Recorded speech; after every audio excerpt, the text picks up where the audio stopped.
সামনে অ্যাক্সিডেন্ট করছে। অ্যাক্সিডেন্ট করার অবস্থায় পরে ধরাধরি করে হাসপাতালে নিয়ে গেছে। তো প্রপারলি সুস্থ হয়েছে। সুস্থ হওয়ার পরে তো কিছুদিন আগে দেখলাম আমার বাসায় সাব ইন্সপেক্টর আসে, আসার পর বলতেছে আপনাদের নামে মামলা হয়েছে, ওই কোর্টের মামলা। শফিকুল ইসলাম। হ্যাঁ হ্যাঁ, শফিক ভাই আসছে, বলতেছে যে আমরা ইনভেস্টিগেশন আসছি, ইনভেস্টিগেশন করার পরে আমরা বলতে পারবো যে আসলে আপনি কী করছেন। তো উনি ইনভেস্টিগেশন করছে, করার পর এলাকার পঞ্চায়েত কমিটি ছিল, এলাকার পঞ্চায়েত কমিটির সবাই সাক্ষী দিচ্ছে, আমাদের এলাকার যারা যারা ও সবাই জানে যে ও ওই অ্যাক্সিডেন্ট করছে। তো ও বলছে যে আমি বলে বাড়ি দিয়ে মাথা বাড়াইছি, এই কথা বলছে। তো যখন ইনভেস্টিগেশন করছে, করার পরে সবাই সাক্ষী দিচ্ছে যে ওইটা মূলত ও অ্যাক্সিডেন্ট হয়েছে।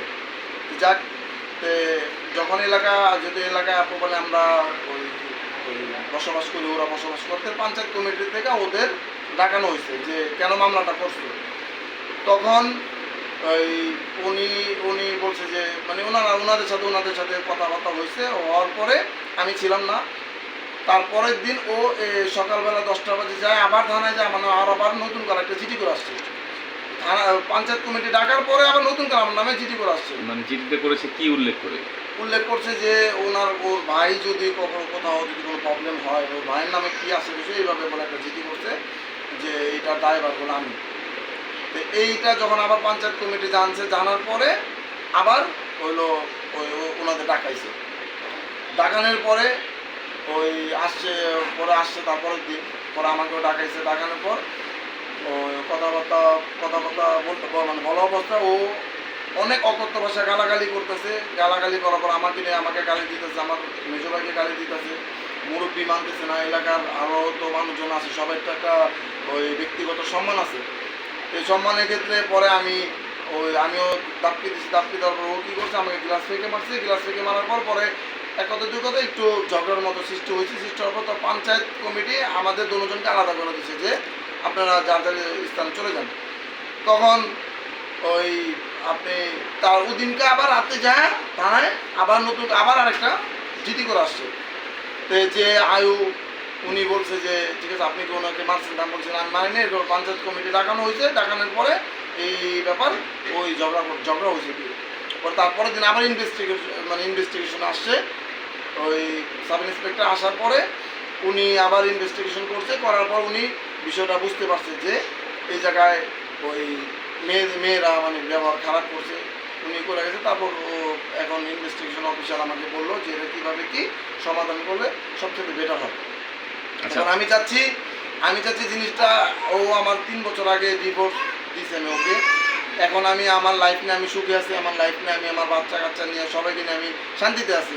এই শান্তির মাঝখানে ও এমন ধরনের মনে করেন একটা হয়রানিমূলক কাজকাম করতেছে, এটা মানে প্রচণ্ড দুঃখজনক। আচ্ছা, উনি যে আপনার সাথে ডিভোর্স হয়েছে এবং আপনি তার দেনা পাওনা দিয়েছেন, কিছু পাবে যদিও, সেটা আপনাদের একটা পর্যায়ক্রমে মানে দিবেন, কিন্তু এরপরে আপনার প্রতি এত আক্রোশ কেন? আক্রোশ, আমাকে শান্তি মতো ওই সংসার করতে দিবে না, শান্তি মতো বসবাস করতে দিবে না।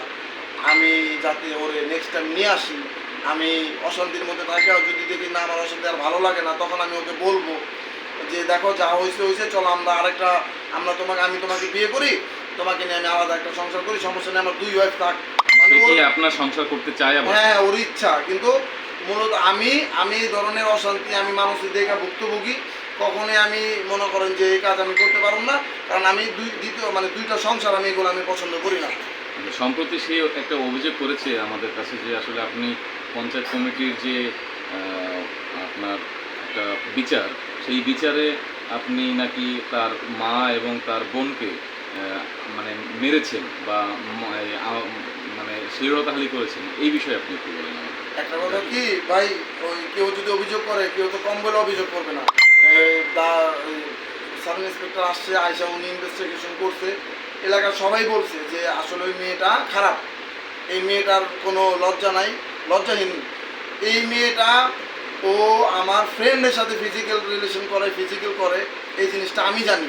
পরবর্তীতে আমাকে বলো, আমার কাছে তো রেকর্ডিং আছে, ও কি করে না করে সমস্ত কিছুর এভিডেন্স আমার কাছে আছে।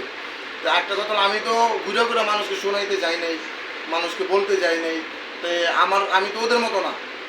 তো ও মানে বেসিক্যালি মেয়েটা যে কেমন খারাপ এটা আপনারা যদি ওই এলাকার মধ্যে যাচাই করেন, জিজ্ঞেস করেন, এটা প্রপারলি রেজাল্ট আপনারা পাবেন। আচ্ছা, উনি কি অন্য কোনো মানে উনি শুনেছি বিদেশ করেছে আপনার মানে সাবেক যে wife, হ্যাঁ, ও এবং উনি অন্য কোনো ব্যবসা বাণিজ্যের সাথে আছে নাকি? হ্যাঁ, আমি শুনছি যে ও কিছু মানে 2 নম্বর ব্যবসা বাণিজ্যের সাথে জড়িত। ওর ফ্রেন্ডই আমাকে বলছে ও যার সাথে ওই অলওয়েজ টাইম ওই একসাথে ছিল, তখন ওই ওই ওই মেয়েটাকে আমি ফোন দিয়েছিলাম। ফোন দেওয়ার পরে উনি বলছে যে ও কিছু ব্ল্যাক বিজনেসের সাথে জড়িত। তো আমি এটা রেকর্ডিং করে রাখছি। তো আমি তো মূলত চোখে দেখি নাই, কিন্তু আমি বিষয়টা আমি শুনছি এবং আরও কয়েকজনের মুখে শুনছি যে ও আসলে এই ব্ল্যাক বিজনেসের সাথে ও জড়িত। তারপরেও তো আমি কাউকে বলতে চাইনি, আমি কাউকে সাক্ষী রাখিনি, আমি কাউকে কী করে, আমি জাস্ট রেকর্ডিং করে রাখছি। আমি রেকর্ডিংটা আমি আপনার হোয়াটসঅ্যাপে দিচ্ছি, আপনি জিনিসটা আপনি ওই পুরোপুরি শুনেননি।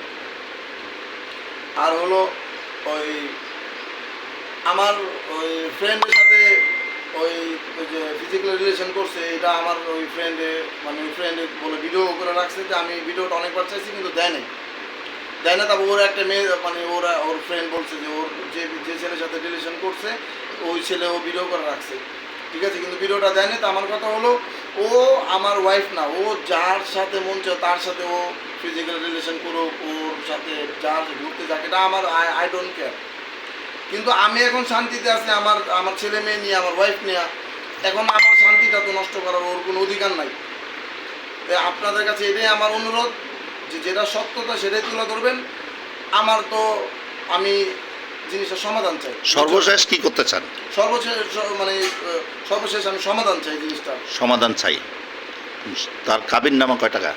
তার কাবিন হলো 1.5 লক্ষ টাকা। 1.5 লক্ষ টাকার ভিতরে আমি 1 লক্ষ টাকা দিয়ে দিছি, কিন্তু ওর ভাষ্য মতো যে আমি ওর টাকা দিছি মানে এখনও আমার হিসাবে ও 50,000 টাকা পায়, কিন্তু ও বলতেছে ও আমার কাছ থেকে 25,000 টাকা পায়। তারপর আমরা মেনে নিছি, ঠিক আছে আমি 25,000 টাকা দিয়ে দেবো। ওর সাথে আমার সাথে যেভাবে কমিটমেন্ট ছিল যে প্রতি মাসে 5,000 করে টাকা ও আমার কাছ থেকে নিবে, স্ট্যাম্পে সিগনেচার দিবে। তাই আমি চাচ্ছি ওইভাবে আমি ওকে দিয়ে দিতে, কিন্তু না। মানে এই যে ও যে বিদেশ গেলে কিভাবে গেল? আপনার আন্ডার থেকে গেল? না, ওর সাথে আমার ডিভোর্স, ও আমার তো সেই ডিভোর্স নামা কই? ওই খোলা তালাক হয়েছে, ডিভোর্সের কাগজ আছে, আমি এভিডেন্স আছে, সেই কাগজটা আপনার কাছে আছে? সাবমিট করতে পারবো, কোনো সমস্যা নেই। হ্যাঁ, অবশ্যই আছে। তারপরে উনি আসার পরে কি আপনার সাথে যোগাযোগ করছে? আপনার করছে না উনি করছে? ওই আমাদের সাথে যোগাযোগ করতেছে, বিদেশে গেছে, আবার যাবে, দুবাইতে যাবে। ও একটা বলে না, আপনি আবার পরে যোগাযোগ করছেন কি মনে করে? সন্তান মনে করে নাকি? আমি যোগাযোগ করি না, ও যোগাযোগ করছে। ও যেদিনকে বিদেশ থেকে আসছে তারপরের দিনই আমাদের এখানে বাসার সামনে এসে গ্যাঞ্জাম করছে। ইচ্ছা করে গ্যাঞ্জাম করছে যে আমার ছেলে দাও। আমার ছেলে, কিন্তু আমার ছেলে মেয়ে ও কোর্টের মাধ্যমে লেখা আমাকে দিছে, লেখা দিছে। ওর সাথে আমার সাথে খোলা তালাক হয়েছে, লেখা দিছে, সব কিছু লেখা স্টাম্প করার পরে তারপর মনে করেন যে আমি জিনিসটা ওই সমাধান হয়েছে। অ্যাক্সিডেন্ট করে আমার নামে দিছে মামলা। তারপর 2 মাস পরে, 2 মাসের উপরে, 2 মাস সম্ভবত পাস। আমার সাথে কোনো যোগাযোগ নাই, আমার সাথে ওর সাথে কোনো যোগাযোগ করার তো অধিকারই নাই। আমি ওর সাথে কেন যোগাযোগ করবো? আমার ওয়াইফ আছে, আমার ছেলে সন্তান আছে, আমি ওর সাথে কেন যোগাযোগ করবো? ও চাচ্ছে করাটাই আমার জন্য কাম্য।